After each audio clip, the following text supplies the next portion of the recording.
Welcome to aspire अड्डा।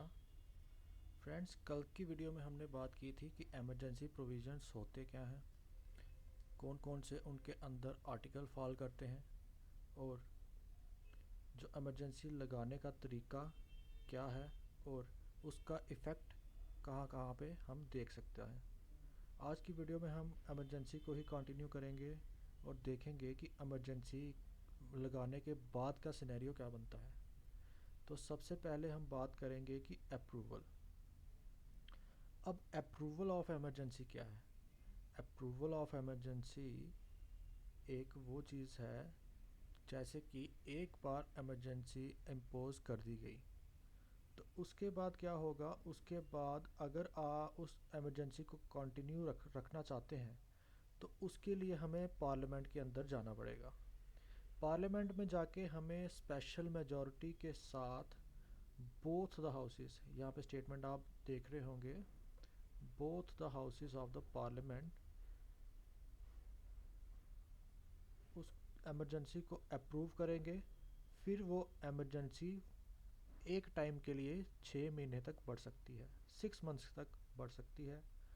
और जब ये 6 महीने का टाइम समाप्त हो जाए तो अगर फिर से हमने इमरजेंसी बढ़ाए रखनी है या बढ़ाना चाहते हैं तो फिर से हमें पार्लियामेंट से अप्रूवल लेना पड़ेगा।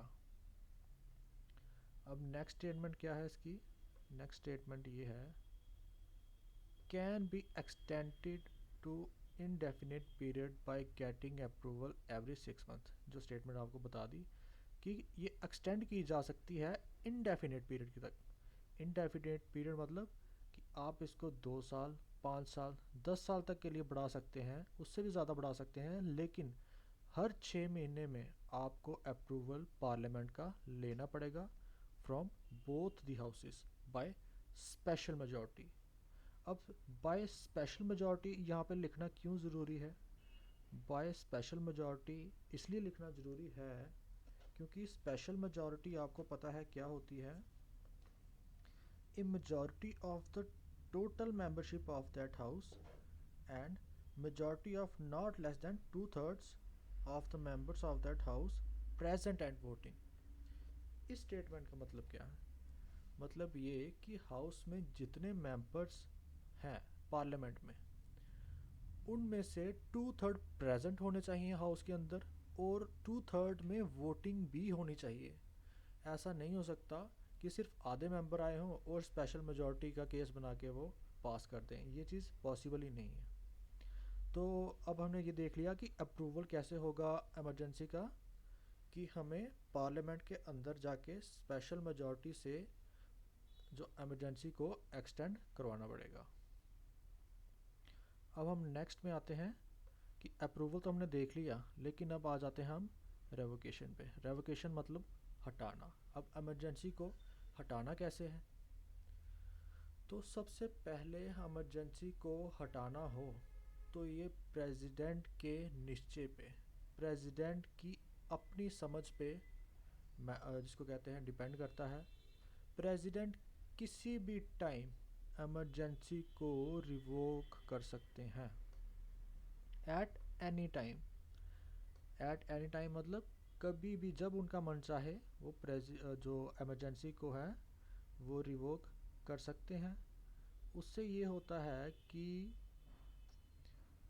वो किसी के आगे क्वेश्चनेबल नहीं है कि आपने प्रेसिडेंट जो इमरजेंसी है वो क्यों रिवोक की। लेकिन लगाने में वो क्वेश्चनेबल है। लगाने में क्वेश्चनेबल क्यों है? क्योंकि आप देख रहे हो प्रेसिडेंट एक बार इमरजेंसी लगा रहा है, लेकिन उस इमरजेंसी को कंटिन्यू करवाने के लिए उसको अप्रूवल चाहिए पार्लियामेंट का। लगवाने के लिए अप्रूवल चाहिए उसको पार्लियामेंट का, लेकिन रिवोक करने के लिए उसको कोई पार्लियामेंट का अप्रूवल या कोई काउंसिल ऑफ मिनिस्टर्स की रिटर्न में डिक्लेरेशन नहीं चाहिए। अब सेकंड स्टेटमेंट में क्या बोल रहा है? सेकंड स्टेटमेंट बोल रहा है कि president is bound to revoke, president is bound to revoke if Lok Sabha passes a resolution of disapproving its continuation. अब जैसे अप्रूवल में हम देख रहे थे कि जो इमरजेंसी है वो तभी आगे कंटिन्यू की जा सकती थी जब वो जो लोकसभा के मेंबर्स हैं उसको स्पेशल मेजोरिटी के साथ अप्रूव करें। लेकिन अब इसके उलट केस क्या हो रहा है, उलट केस ये हो रहा है president is bound to revoke. Bound मतलब उस पर बंदिश है। अगर लोकसभा ने, सिंपल लोकसभा की बात हो रही है यहाँ पे राज्यसभा की बात नहीं हो रही। पास करवाने के लिए राज्यसभा में भी जाना पड़ेगा, लेकिन हटाने के लिए सिर्फ लोकसभा जिसको कहते हैं इम्पोर्टेंट है। लोकसभा अगर रेजोल्यूशन पास कर दे डिस अप्रूविंग इट्स कंटिन्यूशन, तो प्रेसिडेंट को इमरजेंसी तत्काल उसी वक्त हटानी पड़ेगी।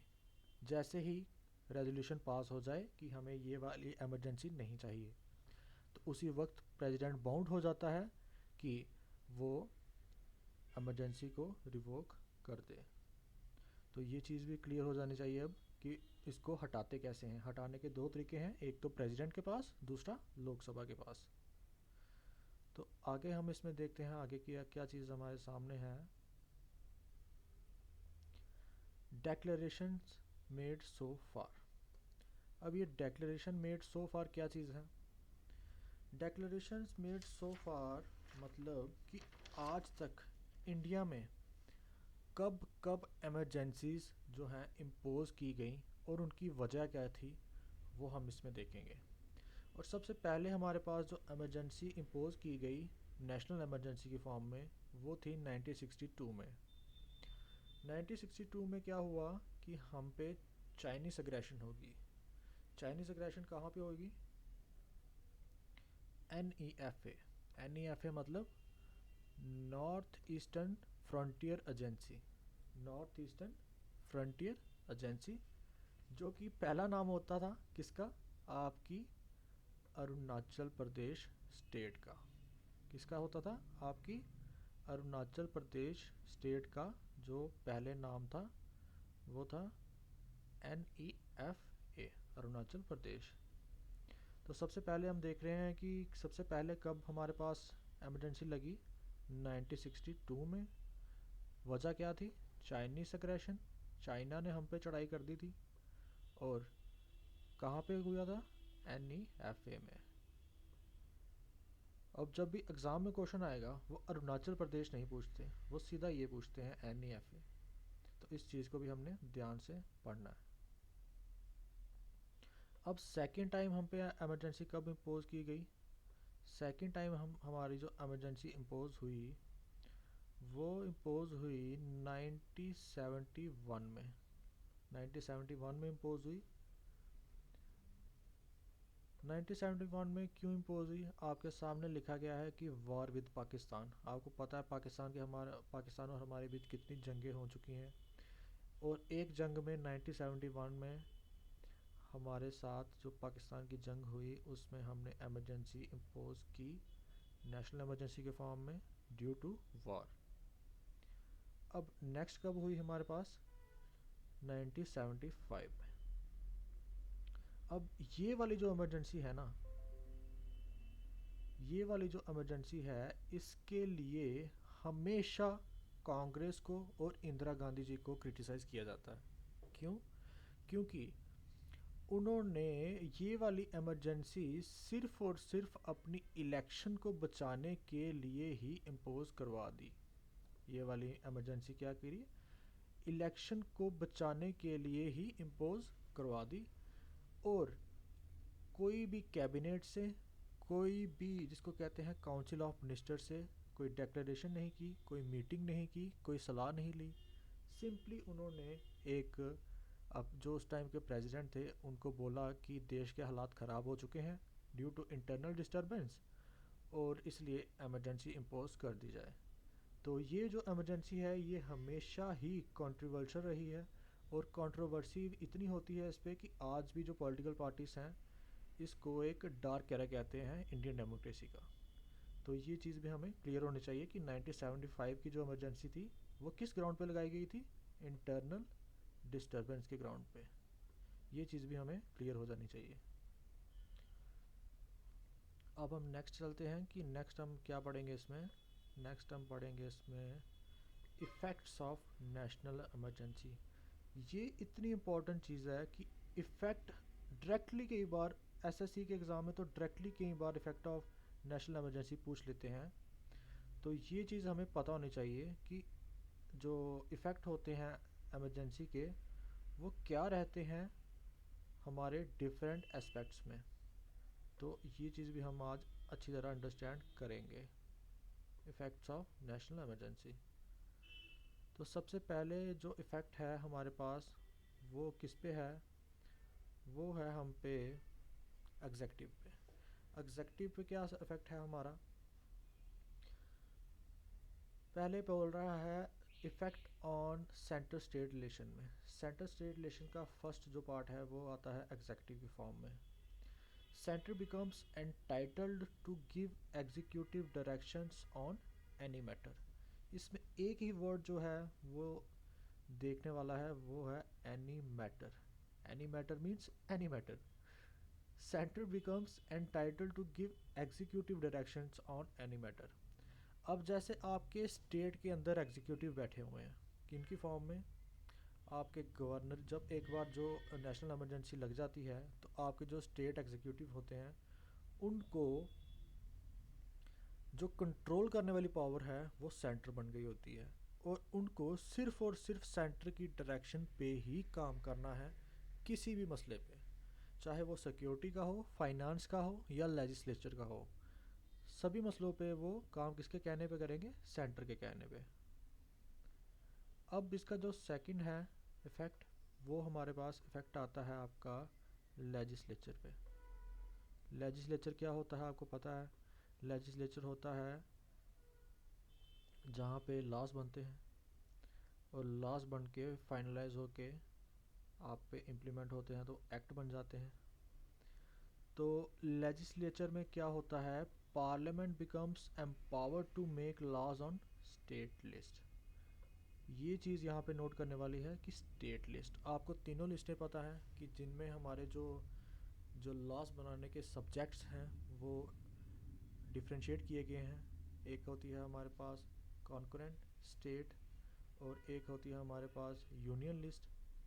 तीनों लिस्टों में हमें पता है कि जो स्टेट के जो जिसको कहते हैं सब्जेक्ट्स होते हैं वो स्टेट लिस्ट में फॉल करते हैं, और स्टेट ही उनके ऊपर लॉस बना सकते हैं अपने अपने। लेकिन इमरजेंसी के टाइम क्या होता है कि स्टेट लिस्ट के जो आपके सब्जेक्ट्स होते हैं उन पे भी लॉस पार्लियामेंट बना सकता है। ये चीज़ भी नोट करने वाली है। फाइनेंशियल में क्या होगा, president controls distribution of funds.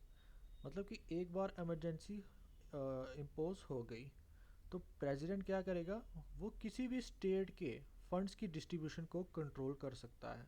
वो किसी भी फॉर्म में हो सकते हैं, किसी भी फॉर्म में मतलब कि कोई सैलरीज हो सकती हैं या कोई जिसको कहते हैं कई बार ग्रांट्स दी जाती हैं वो हो सकती हैं।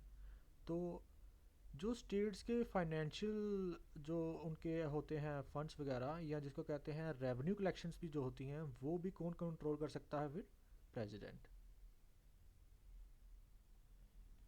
अब नेक्स्ट देखते हैं सेकंड इफेक्ट क्या बढ़ता है इमरजेंसी का, effect on the life of Lok Sabha and state assembly. अब स्टेट असेंबली और लोकसभा की लाइफ पे क्या इफेक्ट पे रहता है। अब ये देखिए, लोकसभा और स्टेट असेंबली आपको दोनों पता है कि ये दोनों लॉ मेकिंग हाउसेस हैं, एक सेंटर का है और एक है आपकी स्टेट का। अब life of Lok Sabha can be extended beyond 5 years, और ऐसा हुआ भी है। जब भी हमारे पास इमरजेंसी की सिचुएशन आती है तो जैसे आपको पता है कि हमारी जो लोकसभा की लाइफ है वो 5 साल की होती है, लेकिन इमरजेंसी के टाइम में हम इसको जिसको कहते हैं 1 साल के लिए एक्सटेंड कर सकते हैं, और हमने ये किया भी था 1971 में। 1977 के जो फिफ्थ लोकसभा थी हमारी, वहाँ पे हमने 2 बार 1 1 साल के लिए इनकी टर्म्स को बढ़ाया था। मतलब विदाउट इलेक्शन आप सिर्फ और सिर्फ 5 साल तक ही गवर्नमेंट में रहने के, जिसको कहते हैं बाय लॉफुल 5 साल तक गवर्नमेंट में रह सकते हैं। अब हम नेक्स्ट इफेक्ट पे चलते हैं कि नेक्स्ट इफेक्ट क्या होता है ऑन फंडामेंटल राइट्स। ये सबसे इम्पॉर्टेंट क्वेश्चन है इसमें कि इफ़ेक्ट्स ऑन फंडामेंटल राइट क्या रहता है इसमें। इफ़ेक्ट ऑन फंडामेंटल राइट्स जो है वो सामने पहले में लिखा हुआ आता है कि आर्टिकल 358 सस्पेंड्स आर्टिकल 19। अब ये सबसे मज़ेदार चीज़ है समझने वाली। हमने देखा कि नेशनल इमरजेंसी जो है उसका आर्टिकल है 352, लेकिन जब ये इम्पोज किया जाएगा तो एक आर्टिकल इसके साथ जोड़ा जाएगा। वो आर्टिकल कौन सा होगा? 358। अगर 358 और 352 इकट्ठे लग जाते हैं तो आपका आर्टिकल 19 जो है राइट टू फ्रीडम वो सस्पेंड हो जाता है। तो मतलब कि आप जैसे लॉकडाउन में घरों में कैद थे तो आपको घरों के अंदर ही रहना है। आप जहाँ भी जैसे राइट टू फ्रीडम आपको जाने का है, प्रोफेशन का है, आपको कोई फ्रीडम नहीं दिया जाएगा उसमें। आर्टिकल 19 जो स्टैंड्स सस्पेंडेड। और अगर 352 359 के साथ लग जाता है तो आर्टिकल जो हैं वो सभी के सभी सस्पेंड हो जाते हैं आपके फंडामेंटल राइट के। लेकिन इसमें एक एक्सेप्शन रहती है कि आपका जो आर्टिकल 20 है, protection in the respect of conviction of offences and protection of life and personal liberties, ये कभी आपका 359 के लगने पे भी जो सस्पेंड वो नहीं होता।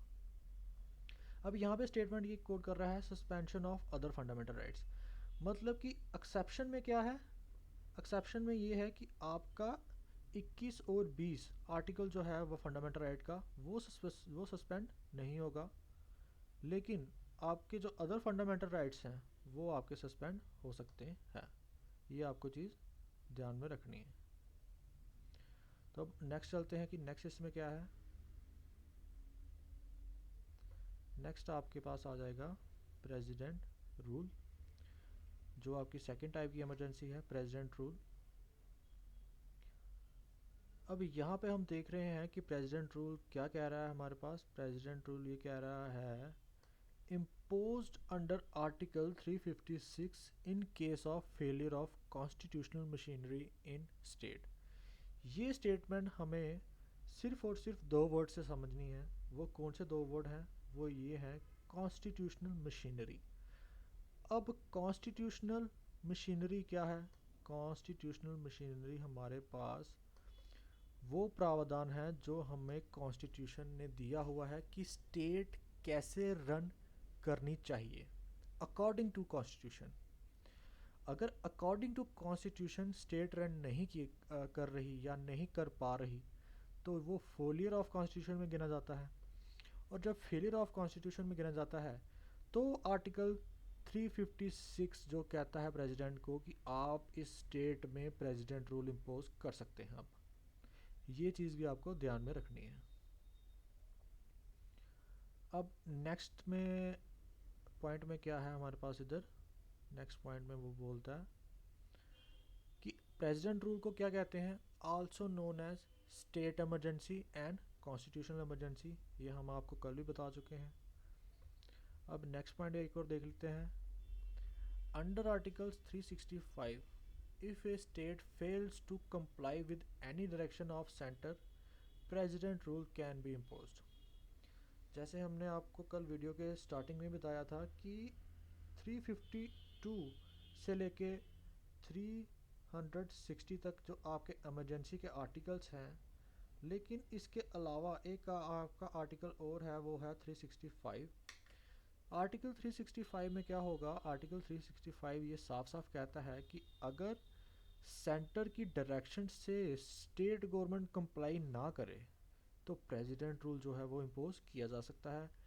अब इसका मिसयूज़ जो है वो इंडिया की डेमोक्रेसी में इतना देखने को मिला है कि अब ये कह सकते हैं कि अब इसको कई बार डिबेट होती है कि इस आर्टिकल को नलीफाई कर देना चाहिए 365 को। चलो वो एक अलग टॉपिक है, हम आगे इसको बढ़ाते हैं अपने लेक्चर को। नेक्स्ट है हमारे पास इफ़ेक्ट्स ऑफ प्रेसिडेंट रूल। अब इफ़ेक्ट्स ऑफ प्रेसिडेंट रूल क्या है? हमने इफ़ेक्ट्स ऑफ नेशनल इमरजेंसी पढ़ लिए, लेकिन प्रेसिडेंट रूल के हम इफ़ेक्ट्स अब पढ़ने लगे हैं। सबसे पहला इफ़ेक्ट क्या होगा प्रेसिडेंट रूल लगने के बाद? Power of state executive shifts to president. मतलब कि जो आपका स्टेट एग्जीक्यूटिव है, स्टेट एग्जीक्यूटिव की सारी पावर्स जो हैं वो कौन इख्तियार कर लेगा अपने पास? प्रेसिडेंट आपके इख्तियार कर लेंगे।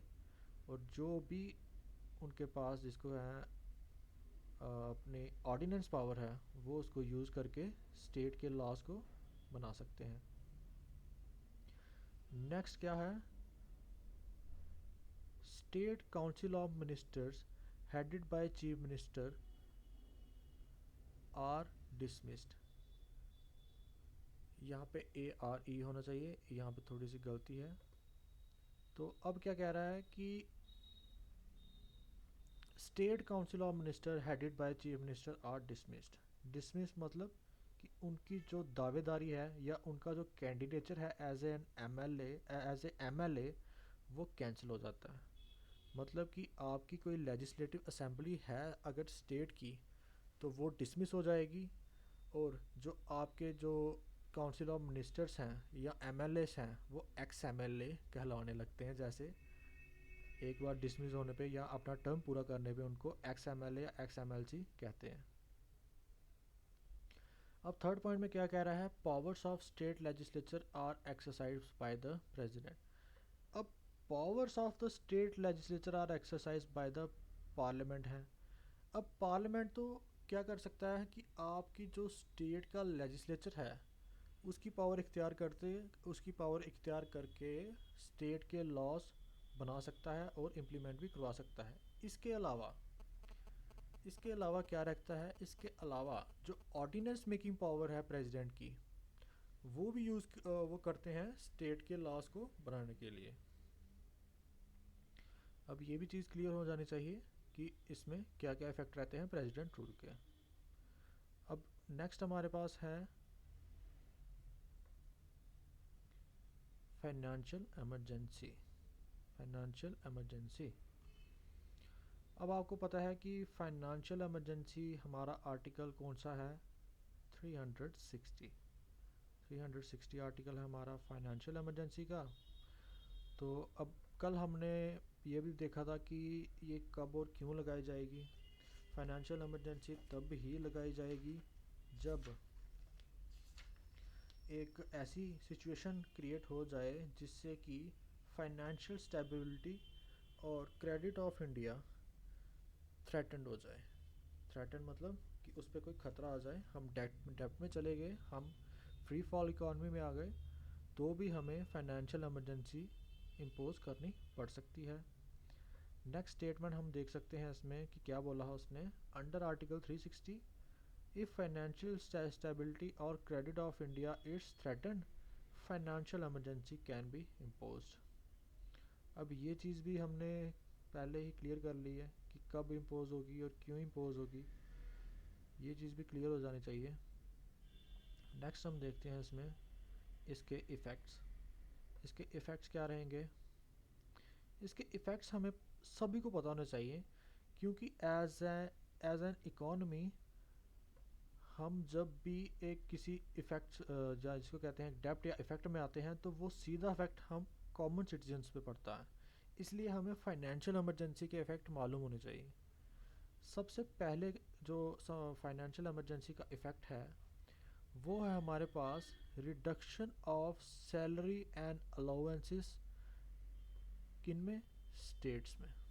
मतलब कि आपकी जो सैलरीज और अलाउंसेस हैं, अलाउंसेस कौन से होते हैं आपके पास? ट्रैवल, DA, ये सब आपके पास अलाउंसेस में गिने जाते हैं। ये सभी स्टेट गवर्नमेंट के एम्प्लॉयज़ के सैलरी और अलाउंसेस जो होते हैं स्टेट में, ये रिड्यूस किए जा सकते हैं। अब सेकंड कह रहा है कि all money and financial bills are kept withheld मतलब रोक के रखे जाते हैं। फॉर कंसिडरेशन मतलब कि उन पे रिकंसिडरेशन होती है कि जो भी हमारे पास मनी बिल और फाइनेंशियल बिल जो पास हो चुके हैं स्टेट लेजिस्लेचर में, क्या हम उनको इम्प्लीमेंट करने की पोजीशन में हैं या नहीं हैं। ये चीज़ क्लैरिफिकेशन होने के बाद ही आगे के स्टेप उठाए जाते हैं, और फिर ही वो जो मनी और फाइनेंशियल बिल हैं वो आपकी ट्रेजरी से पैसा विड्रॉ कर सकते हैं आफ्टर कंसिडरेशन। ये चीज़ भी नोट होनी चाहिए। अब नेक्स्ट स्टेप क्या होता है, नेक्स्ट आगे क्या इफ़ेक्ट पड़ता है इसमें, जो आपके फाइनेंशियल इमरजेंसी का नेक्स्ट इफ़ेक्ट है उसमें ये है कि reduction of salaries of person serving in union and जजेस of high court and supreme court face salary reduction. अब ये यूनियन की बात कर रहा है कि आपकी जो यूनियन गवर्नमेंट है या यूनियन सेंट्रल गवर्नमेंट है, वहाँ पे जो एम्प्लॉयज़ हैं उनको भी सैलरी में रिडक्शन फेस करनी पड़ती है, और जो हाई कोर्ट और सुप्रीम कोर्ट के जजेस हैं उनको भी सैलरी जो है उसमें अपनी सैलरी में रिडक्शन फेस करनी पड़ सकती है in case of financial emergency. तो आज हमने तीनों चीज़ों में तीनों तीनों टाइप की इमरजेंसी को कंप्लीट कर चुके हैं। अब हम नेशनल को भी, प्रेसिडेंट रूल को भी, और उनके इफ़ेक्ट्स, और जो हमारे इसमें फाइनेंशियल इमरजेंसी के इफ़ेक्ट्स हैं उनको भी कंप्लीट कर चुके हैं। तो हम अब आपसे नेक्स्ट वीडियो में एक नेक्स्ट टॉपिक के साथ, जिसको कहते हैं, रूबरू होंगे। तो तब तक के लिए वेरी मच थैंक यू।